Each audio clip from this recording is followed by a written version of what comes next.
Mobile excuse me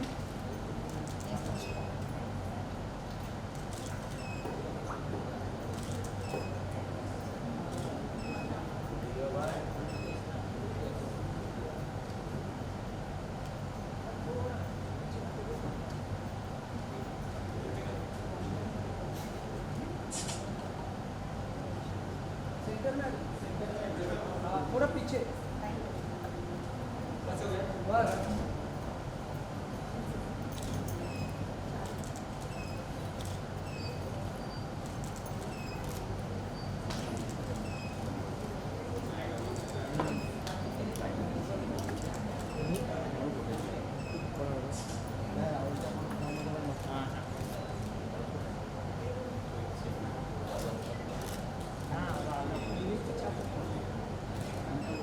thank you sir बोल बोल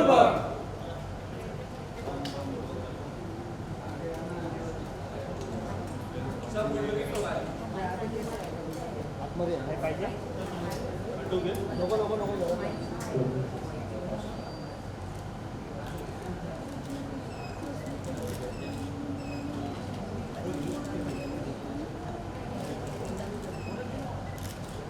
विशाल थोड़ी आगे थोड़ा एक शिफ्ट है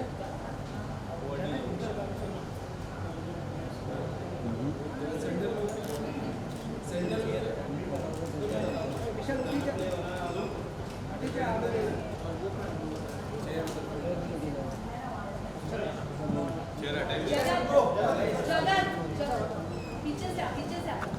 I would like to welcome you all on behalf of Photofit Music.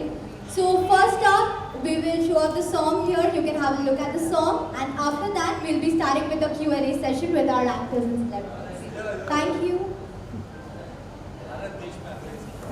नमस्कार सभी दोस्तों को, आप सबका स्वागत है। तो सबसे पहले गाना देखते हैं जीना ज़रूरी है, उसके बाद सवालों का सिलसिला शुरू करेंगे। तो जो उन्होंने अंग्रेजी में अभी जो बड़बड़ाया उसी को मैं हिंदी में रूपांतर उसका दे रहा हूँ आप सबके लिए। तो देखते हैं ये दिल के नज़दीक बहुत ही प्यार भरा गाना जीना ज़रूरी है। और आज हमारे साथ यहाँ पर है मिस्टर अमित के Shiva from Photofit Music, and we have Mahesh Pujari, the creative producer of this song, and none other than Vishal Kotian. So we can now begin with the Q&A session.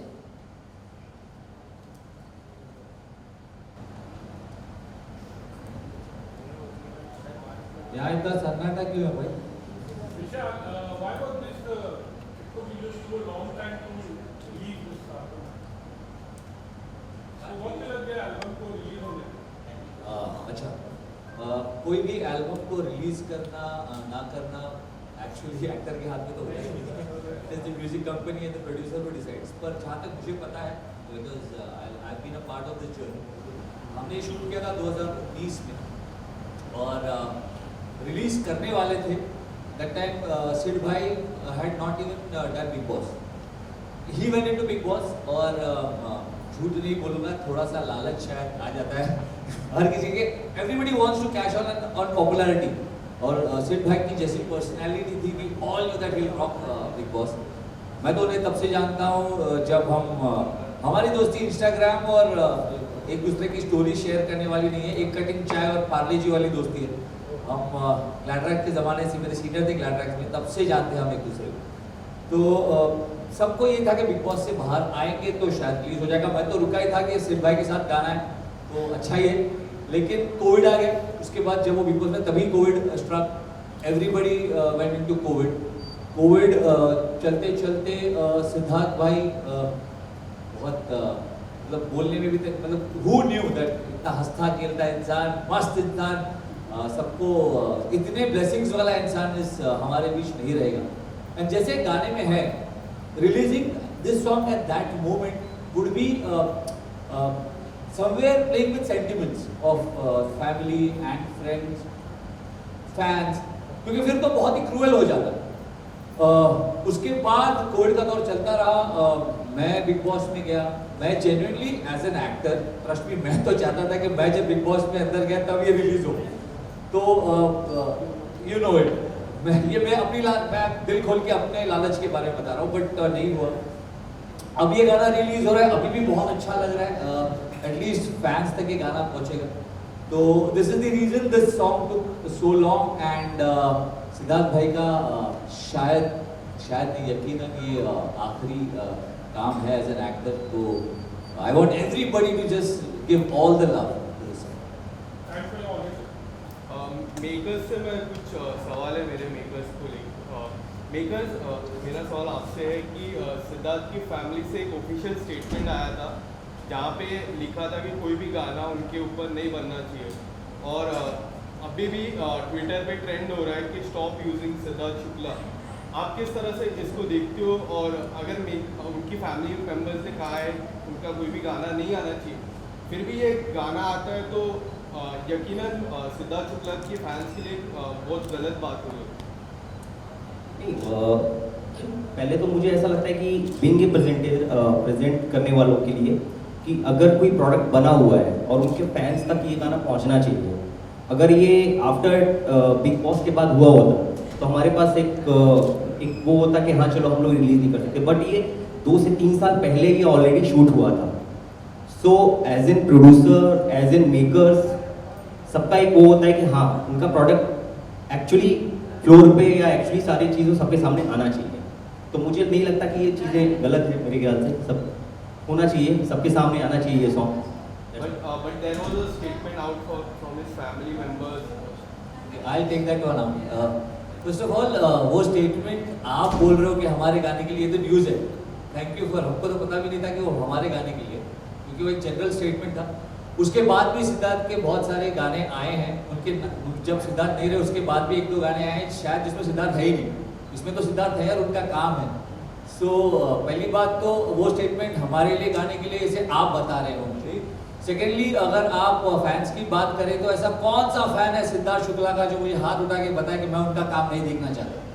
अगर वो हुआ ना तो मैं मान जाऊँ।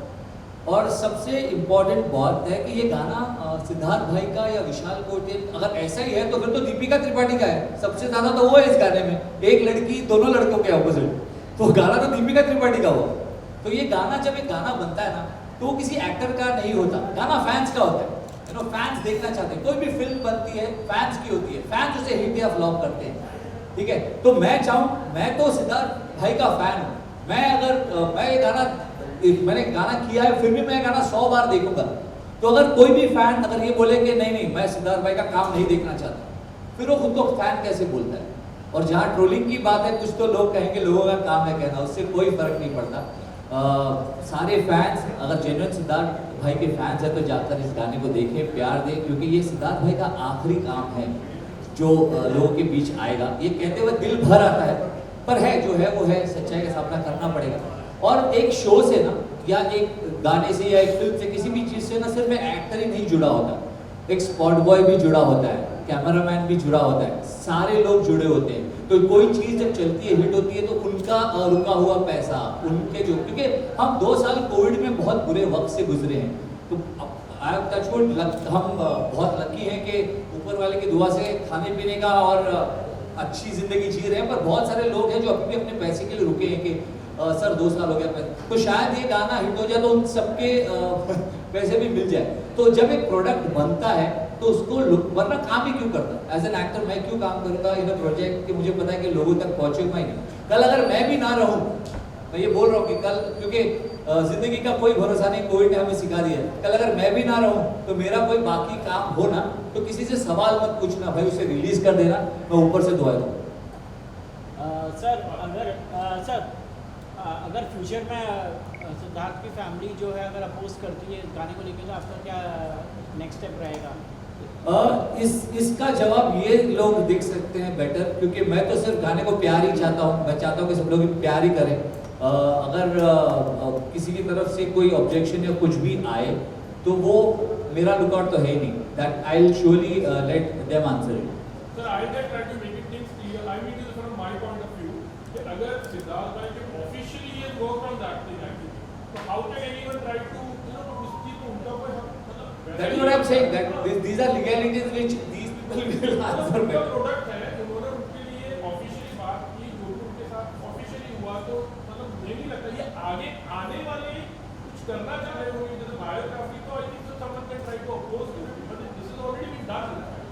Okay, I think ये producer Ramesh Parekh, इनका सारा कॉपीराइट्स उन्हीं के पास है, बिकॉज अगर किसी को कुछ प्रॉब्लम है, लेकिन directly speak to Ramesh Parekh producer, label का काम है उन्होंने गाना रिलीज कर दिया, ठीक है, फैंस तक पहुंचा दिया, अगर कुछ भी प्रॉब्लम है speak to the producer directly. Also मुझे लगता है फोटोफिट एक बहुत ही नामी म्यूजिक कंपनी है और Ramesh Parekh R events is also quite popular without documentation के वो बिना इस कॉन्ट्रैक्ट से करेंगे नहीं and I think that gentleman has answered your question I am so happy that media is supporting and that gentleman has answered your question more beautifully than even I could thank you sir so much but वही है किसी भी गाने पर ना मुझे ऐसा लगता है एज एन एक्टर मैं टेक्निकलिटीज नहीं जानता अगर जानता तो शायद किसी ऑफिस में बैठकर करोड़ों कमा रहा होता साइन करके पर नहीं जानता मैं कलाकार हूँ मुझे लगता है एज एन एक्टर मैं अपना हर काम चाहूंगा कि लोगों तक पहुंचे और एंड सेम विद सिड भाई I know him for I am telling you this because I know him for lot of years मैं वो भी यही चाहते हैं कि उनका हर काम लोगों तक पहुंचे क्योंकि हम काम लोगों के लिए करते हैं यार वरना तो फिर why would we work as actors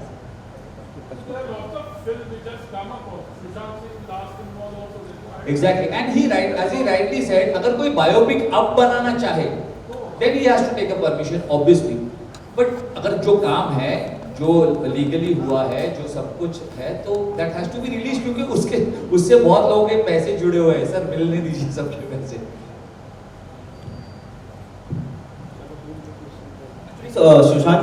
Sushant जी की और ऋषि सर की भी अभी एक मूवी रिलीज हुई थी जो उन्होंने बहुत पहले किया हुआ था और जो उनको हाफ पार्टनर परेश जी ने आई थिंक उन्होंने किया है तो मुझे लगता है सब ऑफिशियल जब राइट्स थे हमारे पास तभी सिद्ध सर ने किया होगा ये काम और जाहिर सी बात है ऑफिशियल राइट्स से तभी ये गाना रिलीज हुआ है वरना ऐसे तो नहीं कोई कंपनी कर सकती है तो बाकी क्या होता है कि गाना आपके सामने है ऑफिशियल सारे राइट्स अपने पास हैं तो मुझे नहीं लगता कोई ऐसा कुछ होना चाहिए बाकी का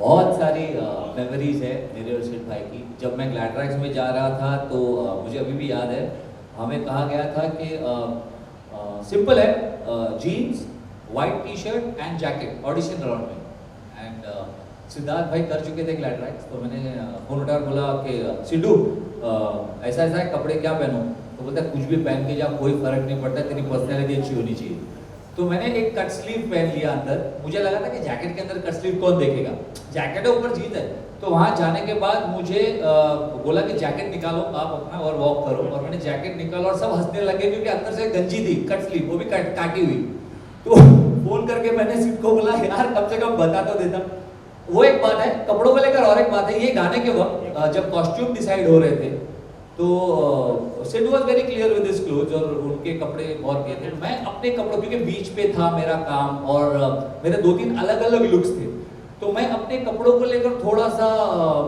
ये था कि नहीं यार मुझे ये नहीं पहनना है मुझे ये पहनना है मुझे और Siddharth Shukla is there in the song तो थोड़ा वो भी है कि अच्छा दिखना पड़ेगा भाई ये भाई खा जाएगा तो थोड़े अच्छे कपड़े चाहता था कि कम से कम कपड़े से अच्छा दिखूं तो मैं बहुत खिटखिट करा तो सिड मेरे पास आया और कहा कि भाई एक काम कर तू मेरे कपड़े पहन ले मेरे को फर्क नहीं पड़ता तू मेरे कपड़े पहन ले उस वक्त मुझे समझ नहीं आया पर आज मैं समझता हूँ कि हम दोनों के सीने का साइज एक ही था कपड़ों का साइज एक ही था लेकिन उस आदमी का दिल मुझसे बहुत बड़ा था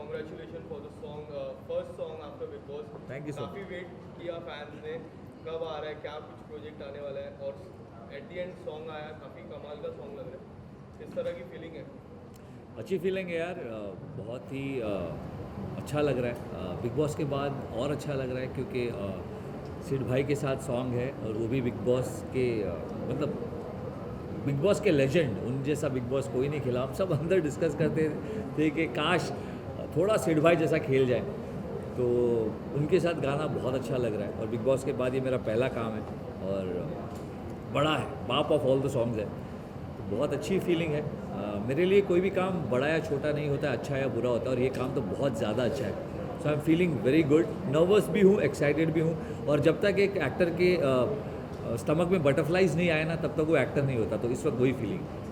सर ओवरऑल एक्सपीरियंस कैसा रहा आपका ये सॉन्ग शूट करने का?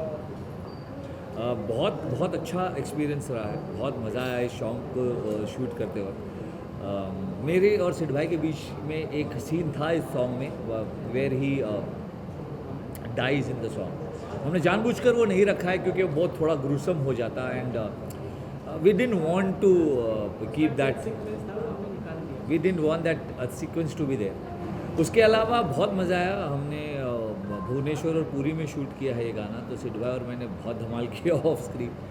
तो और I and Siddharth, as I said, we know each other for lot of years. हमारी दोस्ती वही है ना, आजकल की इंस्टाग्राम में एक दूसरे की स्टोरी डालने वाली दोस्ती नहीं थी। हम लोग एक कटिंग चाय, जैसे मैंने बताया, और पार्ले जी बिस्किट पर ही खुश हुआ करते थे, और वही लाइफ थी, बाइक पर घूमना और रेडी लगाना, जैसे वेलागिरी करना जो दिल्ली की भाषा है, बॉम्बे में इसको टपोरीगिरी बोलते हैं, वो किया करते थे और बहुत अच्छा लगता था। और उनके साथ काम करना बहुत, मतलब हाल ही में जब वो इतना ज़्यादा काम कर रहे थे, he became a superstar of television, and then he did Humpty Sharma ki Dulhania. तब एक बार हम इंडिको कैफ़े में मिले थे अंधेरी में, and we hug each other out, and he said यार इससे आगे और बहुत काम करना है। इवन व्हेन उनका जो न्यूज़ आया तब मैंने बोला ऐसा थोड़ी हो सकता है, इतना अच्छा खेलता हंसता खेलता आदमी, इतना तगड़ा आदमी, और इतने सारे ब्लेसिंग्स वाला आदमी, इतने सारे प्यार वाला आदमी ऐसे थोड़ी निकल जाएगा। तो इनिशियली मुझे लगा कि वो होता है रोज़ अपने को न्यूज़ आते हैं, वैसे ही कुछ है, क्योंकि कोविड के बीच में आया था, बाहर ज़्यादा घूमना भी नहीं होता था, तो ऐसा लगा कि कोई ऐसी ले रहा है, टाइम पास कर रहा है। और फिर जब गूगल पे और बाद में सच्चाई सामने आई तो दिल बैठ गया। आज भी दिल थोड़ा बैठा हुआ है, जब जब ये गाना मैं देखता हूँ तब दिल बैठ जाता है। बहुत थोड़ी सिमिलर स्टोरी है इस गाने की, तो बहुत ही दिल भर आता है। और सारे फैंस जो भी सिद्धार्थ शुक्ला के फैंस हैं, मेरे फैंस हैं, जब भी इस गाने को देखेंगे उन सब का दिल भर आएगा। It's a beautiful song, it's a beautifully sung song by Sawab भाई, and beautifully picturised as well. कोई ऐसी मेमोरीज ऑन द सेट, कोई ऐसी बातें जो आज आप काफ़ी ज़्यादा मिस कर रहे हैं at this particular time? I was always, जैसे मैंने अभी थोड़ी देर पहले बताया, I was always a fan of the way Shukla भाई यूज्ड टू ड्रेस अप। एक तो पर्सनैलिटी लंबी चौड़ी थी, मैं भी बहुत लंबा चौड़ा हूँ, so we had a similar structure, तो मैं हमेशा उनके कपड़े चुराने की कोशिश करता था जब भी साथ में आता था। तो इस गाने के दौरान भी एक ऐसा वाक़या हुआ था जब मैं I was not very happy with my costumes, कि मुझे ये नहीं चाहिए, वो सिड भाई was wearing lot of suits, and मुझे था कि यार कम से कम सिड भाई के साथ गाना है तो मैं भी थोड़ा तो पर्सनैलिटी वाइज अच्छा दिखूं, क्योंकि तगड़ा कंपटीशन है भाई, वरना दिखूंगा ही नहीं, खा जाएंगे ये भाई। तो मैंने भी कोशिश की कि थोड़े कपड़े मेरे अच्छे हो। मैं बहुत थोड़ा खिटखिट कर रहा था उस वक्त, तो सिड भाई और सेड एक भाई तू काम कर ले, तू मेरे कपड़े पहन ले, मेरे को कोई फ़र्क नहीं पड़ता। हम दोनों का साइज़ सेम था जैसे मैंने कहा, पर ट्रस्ट भी बातों में वो बात निकल गई, पर ट्रस्ट भी उस आदमी का साइज़ और मेरे सीने का साइज़ सेम था, लेकिन उसका दिल मुझसे बहुत बड़ा था। उसके बाद मैं चुप रहा और मैंने जो कपड़े दिए वो चुपचाप पहन लिए। विशाल जी, गाने की बात की जाए तो गाने में जो है जितना सिद्धार्थ के जो फैंस हैं, जितना उन्होंने मतलब नापसंद कर रहे हैं, कुछ फैन जो है गाने को पसंद भी कर रहे हैं, गाना उनको बहुत अच्छा लग रहा है, तो एक मिक्स रिएक्शन टाइप का आ रहा है, क्या कहेंगे उसके बारे में? यार हम कलाकारों का काम होता है काम करना। हम तो चाहते हैं कि हमारा हर काम लोगों तक पहुँचे और हर काम लोग पसंद करें। पर अगर सिद्धार्थ शुक्ला फैंस, जो रियल सिद्धार्थ शुक्ला फैंस हैं, अगर वो इस गाने को ना देखे बगैर नहीं रह सकते। अच्छा बुरा ये पर्सनल चॉइस पर है, हम किसी को फोर्स नहीं कर सकते, और हर फैसला सर आँखों पर again I am saying this and underlining this कि अगर कोई भी सिद्धार्थ शुक्ला फ़ैन अगर हाथ उठाकर कहे कि मैं सिद्धार्थ शुक्ला फ़ैन हूँ, मैं उनका काम नहीं देखना चाहता, तो फिर फ़ैन का क्या मतलब हुआ। आई फील दैट इस गाने को हर सिद्धार्थ शुक्ला फ़ैन, हर विशाल कोटियन फ़ैन देखे। It's a beautiful song. ये गाना सिद्धार्थ भाई का या विशाल का नहीं है, ये गाना प्रोड्यूसर का भी है, म्यूज़िक कंपनी का भी है। सबसे ज़्यादा गाना तो दीपिका त्रिपाठी का है, क्योंकि सबसे ज़्यादा गाने में तो लड़की है, तो हाँ, और गाया भी है उन्होंने। तो this song belongs to all of us and more so to the fans, क्योंकि हमने फैंस के लिए काम किया। तो this song is dedicated to the fans, and हर फैन इस गाने को देखे और ढेर सारा प्यार। दीपिका त्रिपाठी के साथ आपकी केमिस्ट्री काफ़ी अच्छी लग रही है, उसके बारे में कुछ जानना चाहूँगा, किस तरह का ओवरऑल एक्सपीरियंस था उनके साथ काम करना? Deepika is a big star in Orissa film industry, she is a very big star there, इसलिए वो थी इस गाने, क्योंकि हमने उड़ीसा में शूट किया है। और बहुत ही प्यारी लड़की है यार, बहुत स्वीट लड़की है, बहुत इनफैक्ट मैं और सिड भाई बहुत उसका खींचा करते थे, टांग खींचा करते थे, क्योंकि उसको मुंबईया नहीं है, हम दोनों एकदम मुंबईया भाषा में बात करके, थोड़ा यहाँ की मराठी में बात करके, they don't understand Marathi at all, तो हमने बहुत टांग खिंचाई की है उसकी, but she is a sweet girl. वो थोड़ी सी सहमी हुई थी कि मुंबई से 2 एक्टर्स आ रहे हैं, 2 स्टार्स आ रहे हैं, and I belong to Orissa, and उन्होंने हमें टीवी पर देखा था बहुत ज़्यादा, but we made her feel comfortable, और उसके बाद तो that is the reason you can see the chemistry, क्योंकि मैं और सिद्धार्थ भाई दोस्तों के दोस्त हैं, मस्ती करते थे। और सर आपसे जानना चाहेंगे कि इतना टाइम क्यों लग गया है सॉन्ग को पर्दे पे लाने के लिए, और ये भी जानना चाहेंगे अगर मेकर की जब आने वाला फ्यूचर क्या रहेगा? किसी भी सॉन्ग का आना ना आना ट्रस्ट में एक्टर के हाथ में होता ही नहीं है, इट इज़ द मेकर्स और द प्रोड्यूसर और the music company that decides कोई भी गाना कब आए, क्योंकि एक्टर काम करता है, पैसे लेता है और एक्साइटेड रहता है कि कब गाना आए और कब मुझे अपना काम देखने मिले, कब मेरे फैन मुझसे प्यार करें, बस एक्टर का इतना ही काम होता है।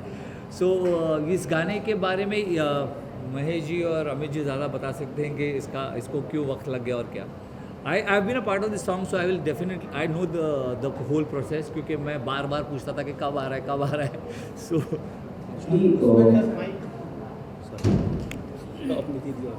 एक्चुअली हर मेकर प्रोड्यूसर्स यही चाहता है कि उसका प्रोडक्ट बाहर आए। मुझे ऐसा लगता है कि जैसे कि अगर ये एक्सीडेंटल अगर उस इन द मेकिंग में हुआ होता तो शायद हो सकता है ये गाना रिलीज़ नहीं होता और ये गाने में कुछ प्रॉब्लम होती, बट ऑलरेडी ये गाना शूट हो चुका था। तो फिल्म मेकर्स और प्रोड्यूसर्स हर कोई ये चाहता है कि उसका जो भी प्रोडक्ट है वो बाहर आए। सो आज ये गाना आ रहा है तो मुझे नहीं लगता कि किसी को कोई इशू होना चाहिए। और रही फैंस की बात, तो वो रिएक्ट करना और ना रिएक्शन करना उनकी खुद की चीज़ें हैं। और जैसा कि विशाल जी ने बताया कि अगर कोई फैंस बोलता है कि मुझे ये गाना नहीं देखना है, तो कोई फैंस नहीं रह जाता इस चीज़ से। अगर उनका कोई गाना नहीं देखना चाहता तो ये चीज़ मुझे भी लगता नहीं है ऐसा कोई नहीं। और ये गाना हमने शूट किया था 2019 में 2019 और उसके बाद रिलीज़ होने वाला था। सिड भाई वेंट इनटू बिग बॉस, तो थोड़ा सा वो भी आया कि बिग बॉस में तो ये मचा देंगे, हम सिद्धार्थ भाई को जानते हैं सब, तो हमने मचा देंगे। तो जैसे बिग बॉस के बाहर आएंगे हम इसको रिलीज़ करेंगे, थोड़ा और हाइप मिलेगा। That was the idea. मैं तो पूछ ही रहा था, मैं तो बिग बॉस में भी तब नहीं था, सीज़न 13 में, तो मैं तो पूछ रहा था कि इसको रिलीज़ करो यार, सिद्धार्थ भाई के साथ गाना है। तो उसके बाद कोविड आ गया। कोविड जब सिद्धार्थ भाई was in the Bigg Boss house तभी कोविड आ गया था। The Covid journey went on for a very long time. Then Siddharth भाई पास्ट अवे। मतलब किसी को इस बात का यकीन ही नहीं हुआ कि वो हमारे बीच नहीं है। और उस वक्त ना अगर ये गाना, जैसे आपने गाना देखा, उस वक्त अगर मुझे ऐसा लगता है ये गाना रिलीज़ करते, क्योंकि मैंने इनसे तभी बोला था कि रिलीज़ कर रहे हैं क्या, तो ये दे सेड कि नहीं यार इस वक्त अगर रिलीज़ करेंगे ना, wait for it, we shall have patience. इस वक्त रिलीज़ करेंगे तो बहुत मतलब will be playing with the sentiments of the audience and the fans, क्योंकि बहुत आइकॉनिक है कि गाने में भी ऐसे ही हो रहा है। सो दे वेटेड। उसके बाद मैं बिग बॉस में चला गया। मैं तब भी पूछ रहा था कि गाना रिलीज़ कर दो, क्योंकि मुझे शायद and I am being very honest and straight, मुझे इस गाने से शायद सबसे ज़्यादा तब फ़ायदा होता जब मैं बिग बॉस में होता और ये गाना आता। लेकिन it was there decision, makers decision, which actor का जेन्युइनली कोई उस पर हक ही नहीं होता, क्योंकि हक होता तो मैं बोलता बिग बॉस में जब हो तब रिलीज़ कर दो, फ़ायदा होगा, पर वो नहीं किया, वो नहीं हुआ। अब हो रहा है तो अब भी खुशी है कि चलो गाना आ रहा है। फैंस के लिए बहुत खुशी है कि उनको सिद्धार्थ भाई का काम देखने मिलेगा। ये जेन्युइनली उनका आखिरी काम है जो उन्होंने किया है, क्योंकि सिद्धार्थ भाई खुद हैं इस वीडियो में, he is acted in this song. So ये फैंस के लिए आखिरी मौका है सिद्धार्थ भाई को देखने का। मैं शुक्रगुजार हूँ कि उनका आखिरी काम मेरे साथ है। I feel honoured, I really feel honoured कि मैंने बिग बॉस किया जो सिद्धार्थ भाई ने किया था, अब मैं उनके गाने में हूँ जो उनका आखिरी गाना है। सो इससे ज़्यादा मैं ऊपर वाले से नहीं मांग सकता था। मैं तो यही कहूँगा कि जितने सपने मैंने नहीं देखे उससे ज़्यादा पूरे हो रहे। So love you all my fans. बाकी Mahesh ji has been a part of this song because he was there, he from Mumbai, he was the only one who was there when this song happened, जब shooting हो रही थी। तो probably he would be able to tell you better, he is been the creative producer of this song. And मुझे ऐसा लगता है कि अगर फ़ायदा अगर होना होता, अगर फ़ायदा तो अगर सिद्ध भाई के जाने के बाद अगर हम लोग रिलीज़ करते तो ज़्यादा फ़ायदा मिलता अगर देखा जाए तो। बट हमें इतना टाइम जो लगा है तो वो ज़रूरी था कि प्रोडक्ट अगर बना हुआ है तो हमें रिलीज़ किया जाए। अगर हमें फ़ायदा मिलने की बात होती तो चाहते तो हम उसी टाइम पे रिलीज़ कर सकते थे, हमें ज़्यादा फ़ायदा होता। अगर लोग सोचते हैं कि हम उनके भाई की सिद्ध भाई की टीआरपी के लिए हम लोग चीज़ें कर रहे हैं या लाइमलाइट लाने के लिए कोशिश कर रहे हैं, तो ऐसा कुछ भी नहीं है। ये बना हुआ ऑलरेडी सॉन्ग था, वो खुद चाहते थे कि ये सॉन्ग रिलीज़ हो, लोगों के सामने आए, सो हम लोगों ने बस ये चीज़ें कोशिश की है। और जैसे मैंने पहले भी कहा, कोई भी गाना, frankly speaking, I am just talking as an actor, कोई भी गाना ना एक्टर का होता है, प्रोड्यूसर उसमें पैसे लगाता है, म्यूज़िक कंपनी पैसे लगाती है, पर वो गाना एक्चुअली फैंस का होता है। तो जैसे मैं चाहता हूँ कि अगर कल मैं ना रहूँ, अभी मैं ये बोल रहा हूँ कैमरा पे, क्योंकि कोविड के टाइम पे आपने देखा है कि किसी का कोई भरोसा नहीं है भाई, जितनी छोटी ज़िंदगी है जी लो। तो अगर कल भी मैं भी ना रहूँ तो मेरा कोई बाकी काम होना तो प्लीज़ उसे रिलीज़ कर देना। मैं ऊपर से देखकर खुश होऊंगा कि मेरा काम रिलीज़ हो रहा है, क्योंकि हर एक्टर काम इसीलिए करता है कि उसके फैंस तक पहुँचे, और अगर फैंस तक मेरा कोई भी काम पहुँचे ना तो मैं खुश हूँ। उसी तरह मैं चाहता हूँ कि ये सिद्धार्थ भाई का आखिरी गाना है, तो वो सारे फैंस देखें और उसे एंजॉय करें एंड ढेर सारा प्यार दें। Love you all. बोल बम।